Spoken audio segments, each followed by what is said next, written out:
Nate Pace, and this is Racing and Wrenching.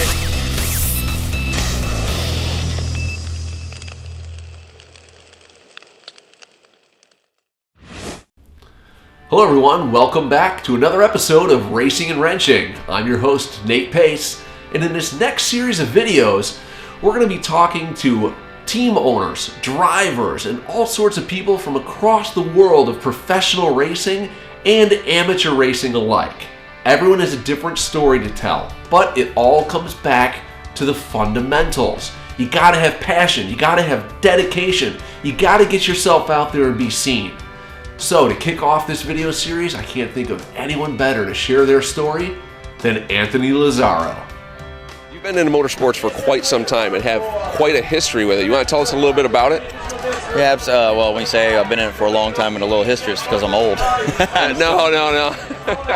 No, I've been, you know what, I started racing in 1977, started karting in 77. I've had a passion for motorsports before that. I was a race fan and still am a big race fan long before I ever started racing. So, you know, for me as a kid, it was a dream to be on one side of the fence watching, to actually be on the track racing. And, you know, now at almost 50 years old, I've actually accomplished that in quite a few series and quite a few different cars over the years. Yes, you have a very interesting history running through the years with the different types of racing that you've done.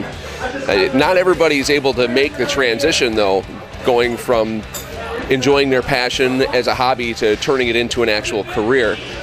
How old were you about, do you think, and what was the push that made the difference, taking you out of an amateur seat and pushing you into a pro driving situation? You know, it's a good question, but when you're racing as an amateur, you know, you're looking to try to be a professional, and there was just a lot of circumstances along the way that afforded me that opportunity.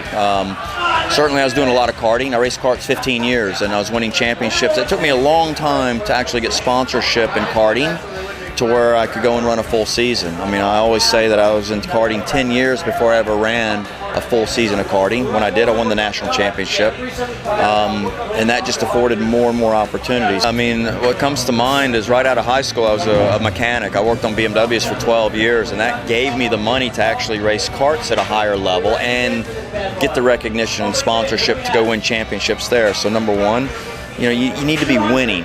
Karting is the place to start, in my opinion. That's where you want to start, and you need to be winning races there, because everything you learn in karting totally applies to what we're doing here. The racecraft, you know, even some of the setup skills that you have. I've seen racing change quite a bit over the years. I was very much a grassroots guy. I was my own mechanic. Even in the early days of car racing, I worked on my own race cars. But what drives it more than anything is just a passion. And you know, I look back on some of the things that I did, Nate, and they're just crazy.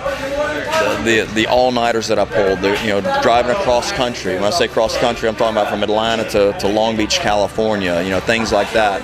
And, you know, the sleepless nights, but money was one of the motivating things, because when I broke into professional racing, I had to support a wife and 2 kids, and my wife didn't work, and everything that I earned from racing is what we used to pay the bills. So my advice to people is, if you want something bad enough, make it happen. You know, if you have a passion like I do, just try to make it happen. And it really separates, I hate to say the men from the boys or the girls from the women or whatever, but it really separates people. You know, if you want something bad enough, go out there and work hard for it. I'm living proof that it can happen.